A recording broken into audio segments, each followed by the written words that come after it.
Well, welcome to Billiards Level 2.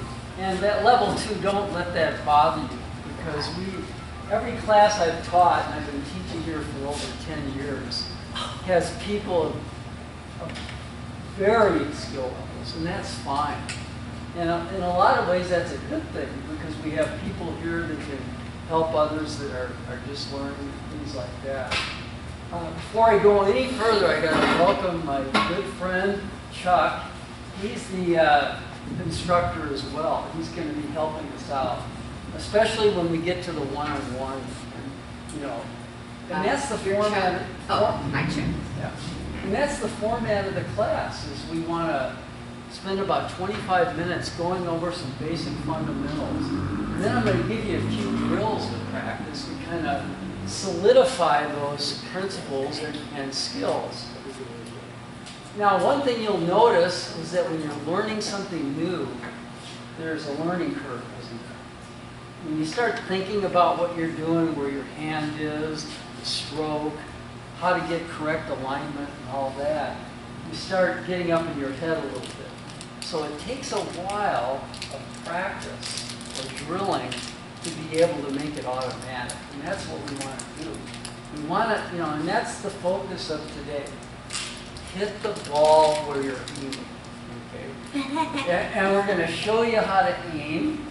And beyond that, we're going to show you how the body needs to be in correct alignment and how to do that, okay? I also want to get to know each other.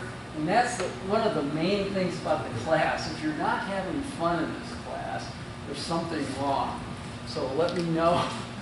And it's a great opportunity because, as you know, billiards, pocket billiards, is a social game, isn't it? Mm-hmm. And a lot of you, that's the whole point of taking class and getting more skills, is to connect with other people in this great game. And that's one of the things I love about pool. I've been teaching this for, I guess, you know, I've moved around a lot, so over 30 years I've been teaching pool. But you know, I know that I really enjoy it, and it's been you know, one of the main focuses of my life. Now I'm getting pretty old now. I'm in my I'm getting in my mid-70s, but I still love to do this. And I also still a young kid. Yeah. And I still teach at Yavapai College. I also teach philosophy. So I got some varied interests, and we can talk about that if you want, no problem. But one of the things I've learned by teaching pool over years like this is that you know, getting better at pool is not just about learning all the specific things about how to hold the cue and how to aim and all that. You know, if I was asked, and I often am asked, you know, what's the one thing that's most important to become a better pool player? And really, it's passion and love for the game. You know, just wanting, having that desire. Okay? And you know, I see some of these young guns coming up. You know, it remind me of myself when I was in my 20s. You know how you are in your 20s? You feel like I can beat anybody. You're just indestructible. But it's not about being so aggressive and pushy. It's more about you know, really finding balance and centeredness in the way you approach the game. In other words, we're going to learn rules of the game. We're going to learn about technique. And we're also going to learn different drills on how to make those become automatic and a part of your game. But before we get into all that, let's make sure that we all know each other. So what I'd like to do is just go around and just tell me one area of your game that really sucks, okay? And then maybe we can, maybe look at something to help you with that. What are the areas that you find challenging about pocket billiards? Why don't we start over here with Roman? Hi, I'm Roman Magert, total beginner. I think as far as I noticed that a lot of the better players that I play in the league with, they have a routine. They look like they do the same thing all the time before they hit the shot. And I know I don't. And I know I get sidetracked. I do different things. I'd like to learn like a routine maybe, and also my stroke is very jabby. And I watch people a lot of, observing this pretty easy. And I notice how they follow through with their cue stick and things, and I wish I could do that better. Beautiful. You hit the nail on the head too. The pre-shot routine is probably one of the most important things. And a good example of that is, whatever sport, it could be tennis, it could be golf, it could be darts, it could be just about anything. Everybody has a routine they do, like shooting a free throw. Watch Steph Curry, he shoots 99%. He does the same exact routine every time he shoots a free throw. And, that's something that you want to engage with in your pool game, is you want to feel, and that helps you find a comfort zone. It builds confidence when you have a nice routine. Yeah, we'll look at that for sure. Hey, Martha. Hi, I'm Martha. This is my second class, and he stated everything that I want to do beautifully. Okay. So I'm here for right and left English too. All right. And be more consistent. Yeah. Yeah, and when we talk about English, we probably won't get to that till about the 4th or 5th class. But it's very important. As you become more evolved as a good pool player, English will become more and more important. But in the beginning, if you're a beginner, you want to master the vertical axis of the cue ball. In other words, when you go out to the left or the right side of the cue ball, you create all kinds of difficulties. We'll get into that later. John, Martha said about consistent. Yeah. Consistency is what I'm interested in. When I'm shooting good, I'm shooting really, really good. I can't do it all the time. It's very frustrating. Yeah. Are you an experienced player, John? I've been playing every week here for 2 hours on Wednesdays for 6 excellent. years or something. Excellent. Okay. I'm better than I was 6 years ago. Yeah. I think this class can help me. Do you like the big tables or the little ones? Okay. All right. Excellent. So I hope this class can help me to improve my consistency. All right. Sounds good. And before we get to Chuck, I just want to thank Chuck for all the help he's given me over the years. He's done this probably, about 8 or 9 times when he's Something like that. not only taken the class, but he's also assisted me in helping other students develop their skills. So I really appreciate Chuck's hard work. My name's Jennifer. Oh, yeah. Why don't we let it? No, go ahead. You got a name tag on. Yeah, he knows. He just said everything about it. The first time I took this class, I actually won the class in the drawing. Oh, And then I took 2 after that, and then I've been helping him ever since. So Yeah. cool. My name's Jennifer. I had a high school friend who had a pool table in his basement. So, we probably played a summer's worth of pool. And, I haven't done any pool playing since then. So I'm brand new with no expectations. okay. All right. Anything in particular? Have you played a little bit, or this is just all brand new? It's brand new enough to say it's all brand new. All right. Again, That sounds I did good. get to play with the friend through, when I was 16, but I was quite Yeah. yeah. Kathy, I think, is pretty brand new. too. I'm a pre-beginner. Oh. This is the first time I've even picked up a pool cue. Yeah. Whoa. So I have no idea about anything, except I've gotten already 2 good tips. So thank you. So I have a lot to learn. And I saw you over there. You hit every 7 one. out of 7. Yeah, I know. She hit Wow. every ball straight in the pockets. Yeah. Well, maybe this is the one thing I might be good at. Hey, John. I'm John, and what I hope to get out of this class is being a more consistent player. I am pretty experienced in pool. I've played since I was in my teens. Cool. And, but I hope to, like, more consistency, like, I don't know what they call it, but, not lining up your shots, but, doing it, like, no, not position, but, I think I got all primers because I forget words sometimes, but, Hey, we all do, buddy. no, it's like looking to your next shots. Oh, Like, okay. Like patterns. yeah. Patterns, yeah. In fact, playing 8-ball, we'll be learning the rules and we'll be playing 8-ball later on in the class. But that's exactly, selecting the right shot to shoot because it leads to position for the next shot.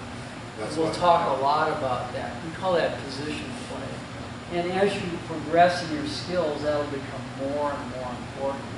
Because I know, like, Chuck is a lead player, and that's crucial, being able to win points for your team, to be able to learn proper position. Thanks, John. All right. Hi, I'm Dawn Shepard, and I love this game. Okay. I absolutely love it, and I'm not as consistent as I want to be. Sometimes I just can't seem to get anything in, and other times I get everything in. Okay. And I'd also like to ask you a question about breaking. Oh, absolutely. When we break, Yeah. is there any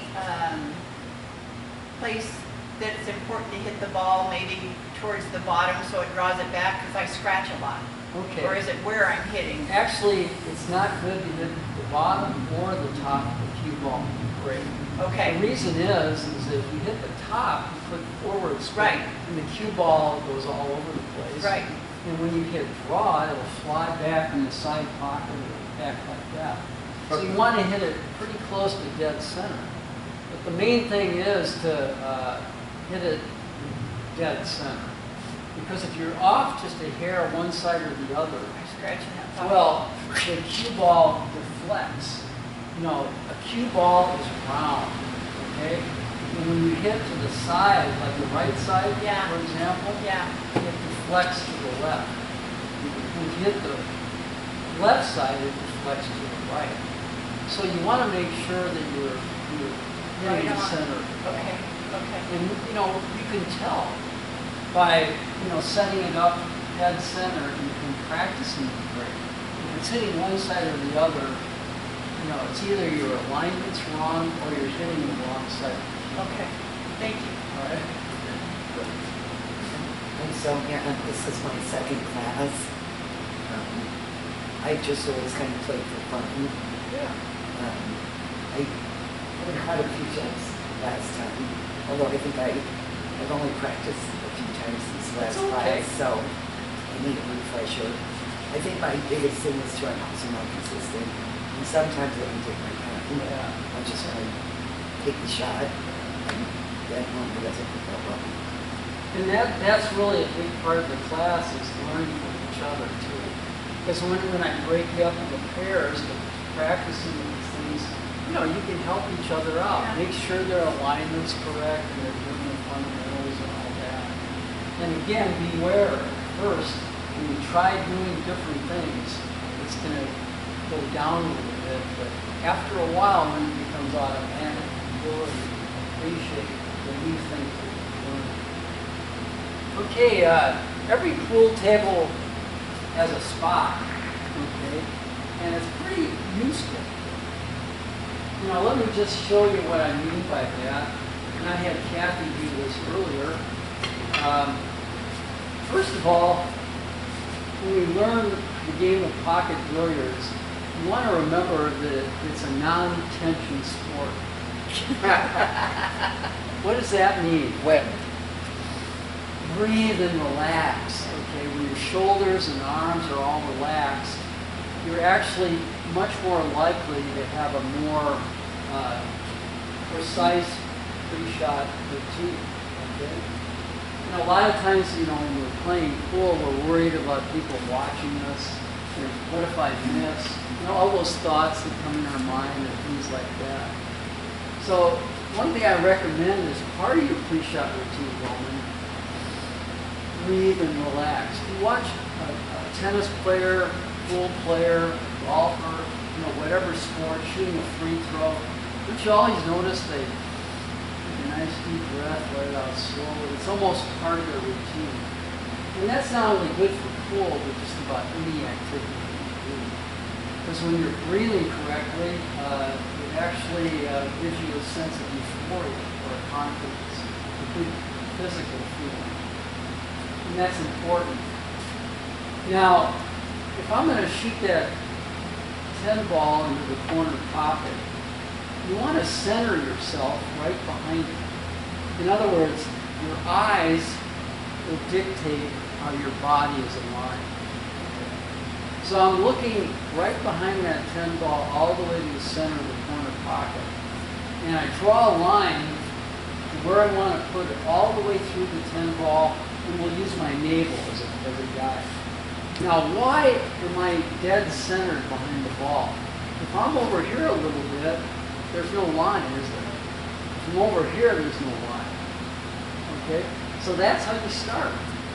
And you do your aiming and the hard work of a shot before you get down. In other words, breathe and relax. Centered behind the ball. Draw the line all the way back here. Now, my pre-shot routine might be a little bit different than yours, but there are certain commonalities that will apply to everyone. Okay? Now, if I plan on shooting that 10 ball in the corner pocket like that, my first ideal to get my body in the correct position is simply to move my right foot like that, so it's right on the line. And I use my right big toe as my guide. And then from there, that's step one. You step into the shot with your left foot. And if you're left-handed, it'll be the opposite, of course. Let's go over that one more time. Breathe and relax. Visualize the shot going in. Draw your line all the way back. Right foot on the line, left foot forward. Swing down. And you'll notice the cue, the best way to lay it on the line. In other words, use the cue as a guide. All right? It's a beautiful crosshair on a telescopic sight, isn't it? So I'm actually seeing the cue lay down on that line that I visualized as I swing down. So that's drill number one. Breathe and relax. Visualize where I want to hit it. Draw the line all the way back. Right foot on the line, swing down with my left. Now, one thing you'll notice when you do that is that sometimes you'll be off to the right or off to the left, right? And then you have to do all these adjustments back and forth. That's bad. Okay. Why is that bad? When you're standing up, you see the line. When you're moving around trying to figure it out. Exactly. It throws everything off. So, drill number one is just practicing. Getting down so when you lay the cue down, you're perfectly in line with your target. So, breathe and relax. Draw the line all the way back. Right foot on the line. I'm keeping my eye on the target. Left foot forward, swing down. Now, I've been playing for 60 some odd years. Whoa. So, for me, that's second nature. I don't even have to think about it like that. But when you're learning something for the first time, it's important. And some of these basic fundamentals, you'll notice, God, I've been doing this wrong forever. You know what I mean? You'll think to yourself, now I know how to get on the line. And again, your eyes dictate, right? Your eyes dictate how your body should be. One more time. See the line. You can relax. Draw it all the way back. Right foot, left foot forward. And you see every time I'm pretty much right on the line. Okay? And then after a while, we'll get more into the stroke next time. Right now, I want your body correctly aligned with your target. All right. Let's go to drill number 2 now. Drill number 2 is that we're going to actually stroke the tin ball exactly where we're aiming. So we'll go through our routine again.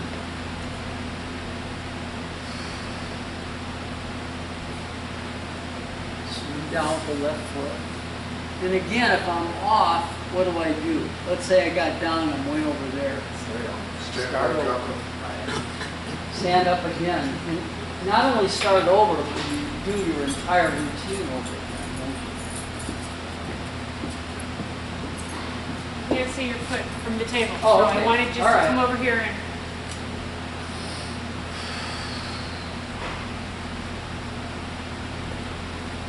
And you notice how when I put my right toe on the line, my left going at the target, it's almost a perfect 45 degrees, isn't it? Now, everybody's going to be a little different, because guess what? We see differently, don't we?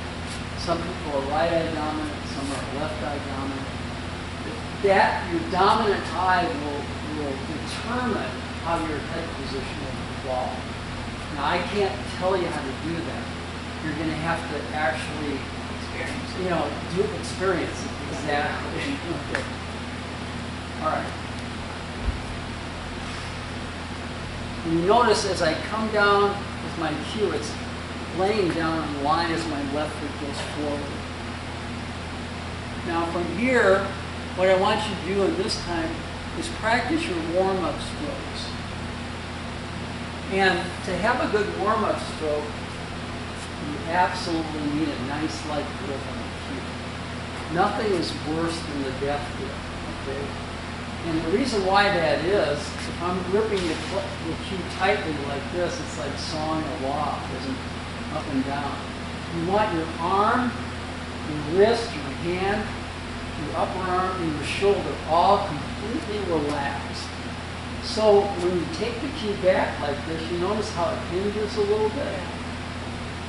And kind of slows down at the back and then releases all the way through. You notice how the cue is going through my hand like that. So the grip on the cue is very light, maybe in the thumb and these two fingers. And that encourages consistency. Because with a death grip on the cue, you never know what's going to happen. Okay? But when you learn to grip the cue very nice and loose, in fact, Willie Moscone said you should grip your cue like you're holding a cup of water, really gently.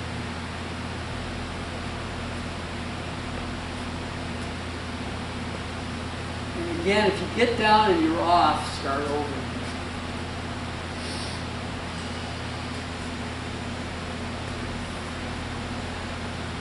And these gentle strokes, I want you to make sure everything's lined up.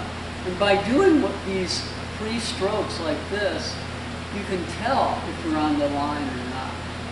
And I feel perfectly confident I'm on line, I just pretty much let it go. And the reason why you use the spot, I can see if my cue goes straight through. So when you're doing that with your partner, make sure their cue's not going up here, across, that kind of thing. Because this will teach you to actually stroke the cue straight through. And the more relaxed your grip on the back of the cue, the more likely that is to happen. Because if you're very rigid and tight, you're not going to have much follow through. Because there's no flexibility back here. You want the hand and the wrist to be nice and loose. Any questions so far? Are we good? Yeah, go ahead. So follow through, or you follow all the way through, or you get a tap. Well, actually, you want to follow all the way through. Now, I hit that so gently, there was no need for a long backswing or a long follow through. The more power you put into your stroke, the longer your backswing and the longer your follow through. Now, let me show you. I'm glad you asked that because that's really important. And a lot of times it's good to use a strike. Why is it important to use a strike when you're doing this drill?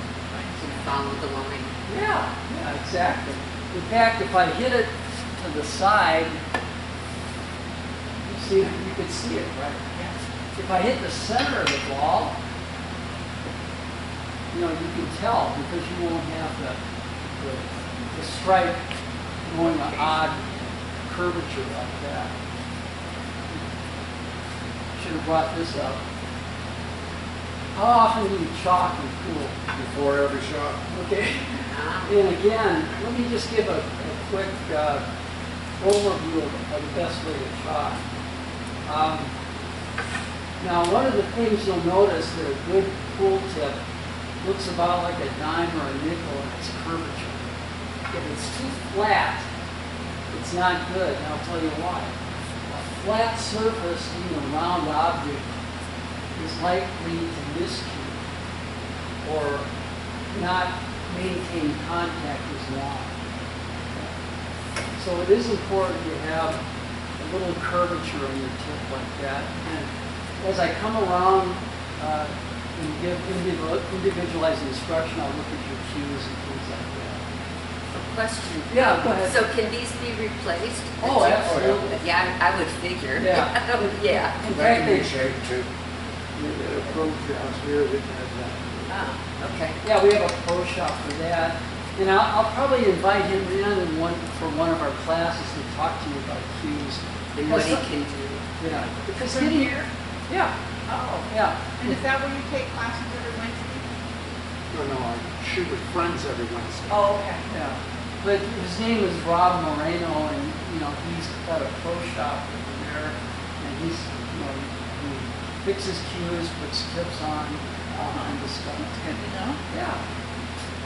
But anyway, when you're chalking your cue, a lot of people will grind it in from like this, and that's probably not ideal. The part of the tip that needs chalk is the outer part. Because remember, it's rounded slightly. So you hold the chalk at about 45 degrees and just go all the way around like that. That's all you need to do. And the idea of the chalk is to make sure that the tip doesn't slip off. Like if you're hitting the ball low or you're hitting the ball high or you're using English, the cue tip can slip right off. So you want to make sure that you're getting the chalk all the way around. And also they have a thing called a tip tapper where it puts tight indentations in the tip to make sure it grabs and it gets the cue. Because if the tip gets too slick, it'll slide right off. All right, the second drill, again, same two-shot routine, swing down. And I want you to vary speeds and use a striped ball. And sometimes you want to pause right before, swing back. Practice hitting it hard, soft, medium. You want to make sure it's going straight through.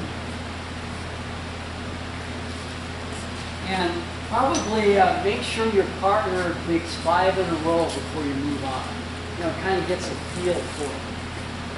And again, maybe get into a habit of chalking your cue.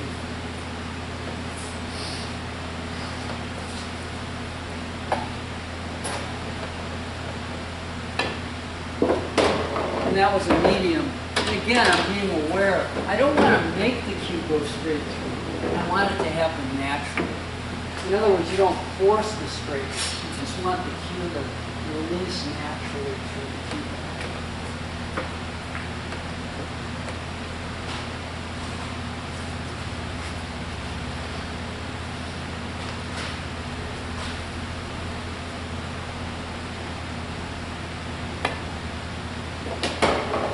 You'll be surprised. When you do that for a while, and practice that just for like 10 or 15 minutes every day, it'll become second nature.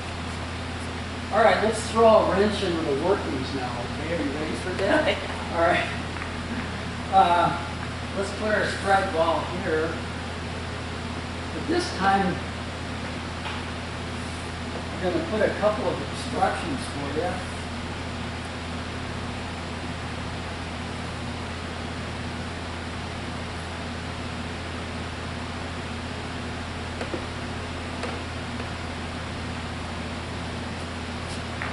All right. Now, what I want you to do here is do exactly the same as drill number 2, but this time we'll put 2 balls like this with a little wooden stick over the top. And I'm going to hit dead center of the 13. But what I want you to do is make the shot without knocking the stick over. And that's one of the biggest problems to overcome for any pool player. Okay? Jumping up on the shot. Now, why do we jump up on the shot so much? It's natural. A lot of people do it, don't they? A great pool player once told me, always bet on the pool player that stays down the longest. All right. And this is a little drill to help you do that.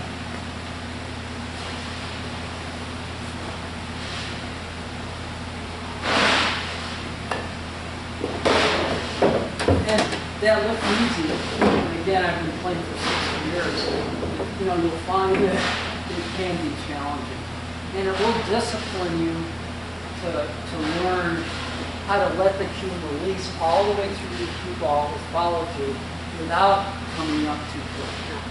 And trust me, coming up too quick is the cardinal error for all good pool players. Because the coming up quickly like that indicates that you're already starting to do that even before you contact the cue ball. You're already moving.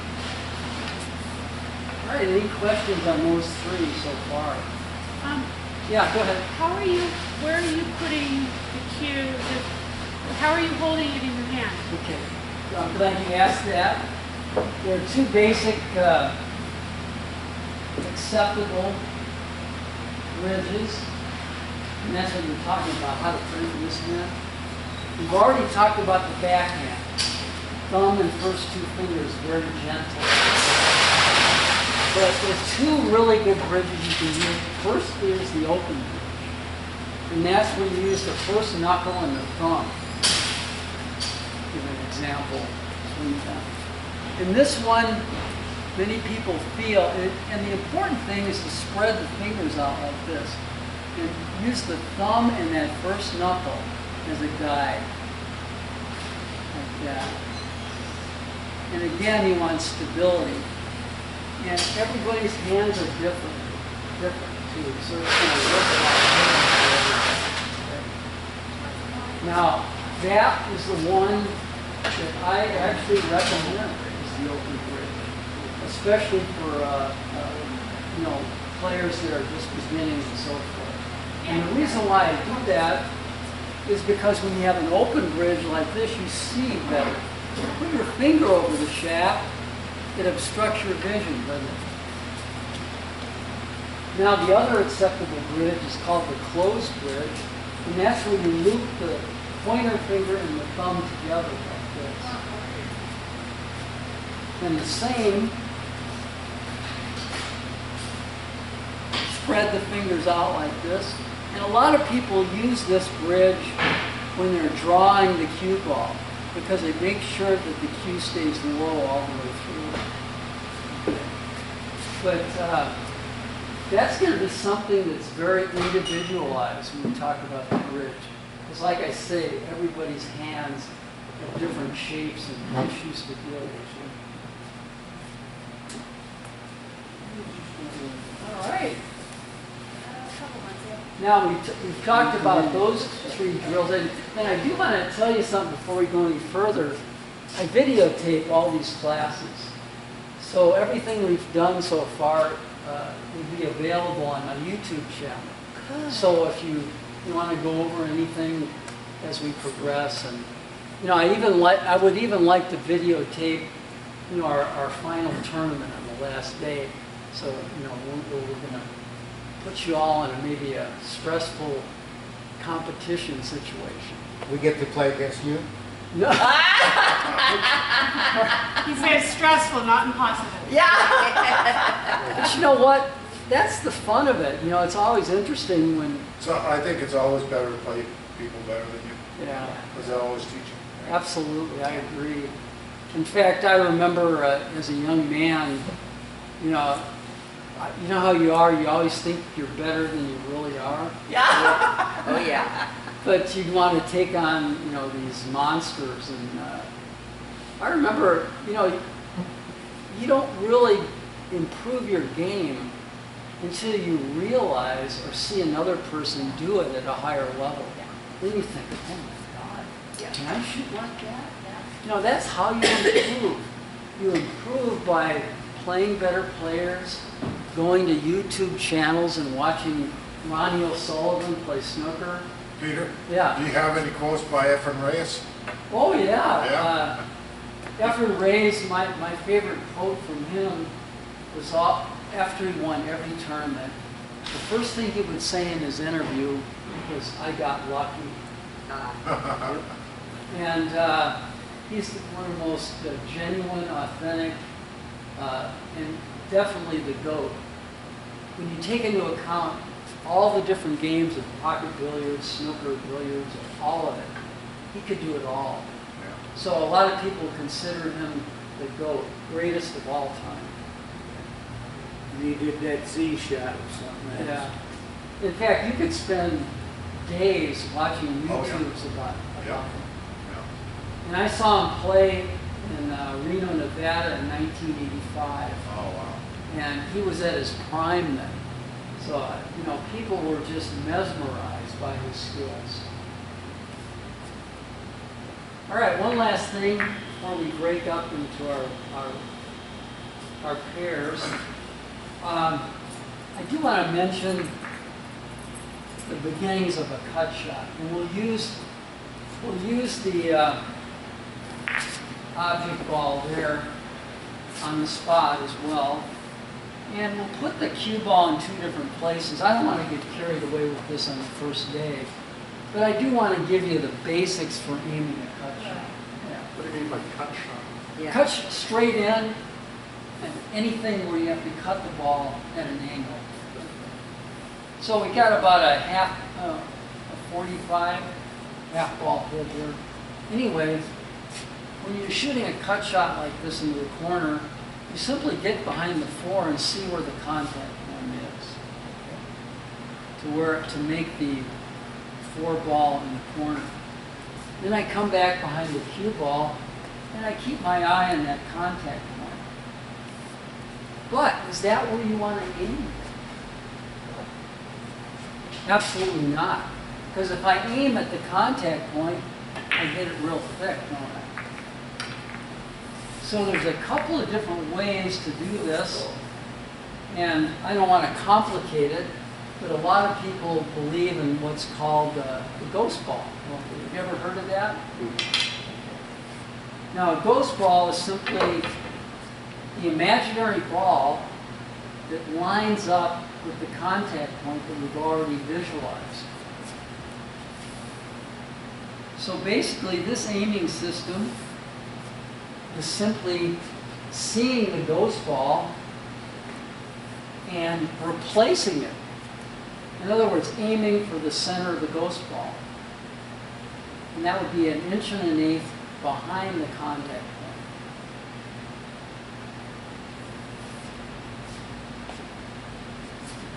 Contact point, center of the ghost ball. So that's actually my aim point. Some people I've seen actually do this. They'll put their cue down like that and go like that.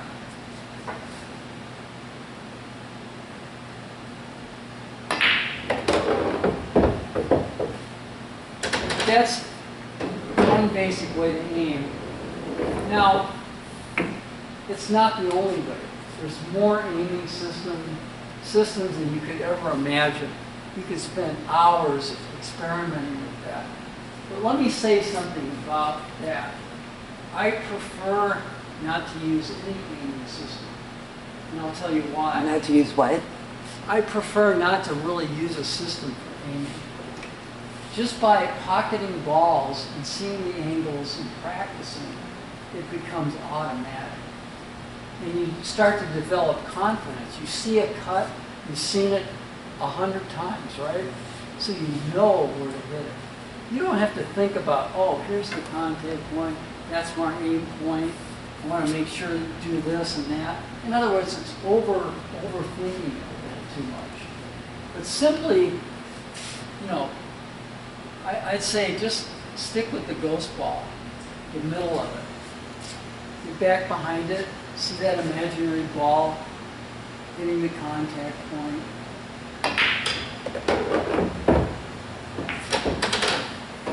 Now that might be something you could practice, and you could shoot it from all different angles.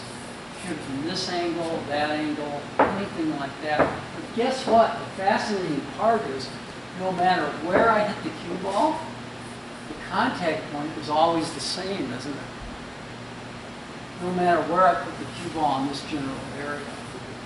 So if you can move it over here, behind the two ball, see the center of my ghost ball?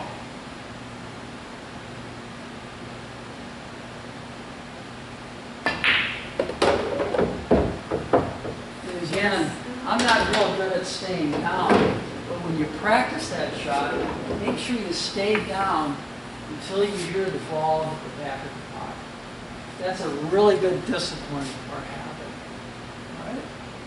All right, any questions before we, break up and start giving instruction? Feel free. I want to make this class as interactive as possible. How about you, Martha? Martha's a really good player. No. Yeah, you are. No, she is. No, I'm going to try and practice everything you said today. Oh, okay.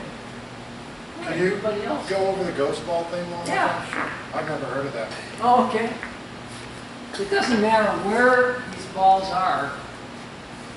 You simply draw a line from the center of the pocket to the contact point to make it in the pocket. Now, the ghost ball is the imaginary ball that will propel the object ball into the center of the pocket. But it's not really there, it's imaginary. Yeah. So you're actually aiming to the center of the ghost ball, imaginary. And there's other more complicated That's systems. level 2 for me. Yeah. But anyway, the important thing is get behind the 7 and see exactly where you're going. Come back here, keep your eye on the ghost ball, the center of it right there. And it's pretty basic. Like, I can't even imagine missing a shot like that if I stay down and I go to the center of that imaginary ball. It can be helpful in the beginning, but what I said earlier I stand by. Aiming systems, you eventually let them go, and you let your experience and your knowledge take over. Yeah. I was going to ask you, I understand the ghost ball system and I understand how you're aiming very well, it's pretty logical. But when you're looking at a spot on the ball, when you first start that routine, Yeah. you're looking at a spot where you want your ghost ball to hit your aiming ball, right? Right. I have a hard time seeing that spot. I mean, I see an orange ball and I can point to it all day long, but pointing at it at a spot, at a round ball that is all the same color, let's say, mostly, Yeah. I have a hard time seeing that spot that you make it. You probably see it very clearly. I see an orange ball, and as hard as I try to look at a spot, I'm sort of painting a spot on the ball. Roman's right. The ghost ball system for a lot of people is difficult to visualize. Okay, and I agree with you. I don't even use that anymore. But one thing that could help a little bit is, as part of your routine when you have a cut shot, get directly behind the 5 ball. Say I'm going to cut it in the side pocket. You start here, seeing exactly the line that the 5 has to be propelled in order to make it. Then come back. I can see the contact point here, can I? And 1 1/8 is a half of a cue ball. So that's basically exactly where I have to aim. A half ball behind the contact point is your aim point. Maybe that would be a little easier to see than an entire ball. And I know everybody learns and sees differently. So I'm not saying one way is the way you do it. Behind the 5, see that contact point? Come back here. Center of that is a half ball behind that contact point. Take some nice little strokes. And just practice that over and over. Sometimes it's good to work on the straight ends first. You know, you want to make sure that your cue is going straight through the cue ball. But when you get to cut shots, it's going to take a little more concentration. And it's also more frustrating because you're going to miss a lot too. All right, anything else? Anyway, Chuck and I will be coming around. If you could just find a partner somewhere, somebody near your skill level, or it really doesn't matter, anybody you feel comfortable with. We have 2 bar tables over there, and we have these 3 tables available. And, you know, and if you need any help finding a partner, let me know. We have an even number. Yeah, we do. Yeah. We have 8. So what's the difference between big tables and little tables? Okay, these are, I guess, more challenging because the shots are longer. Oh, okay. But they actually play pretty similar. Okay. Besides that. On the bar tables over there, you know. And that's what the smaller ones are called, bar tables. Okay, I've got to get all the lingo.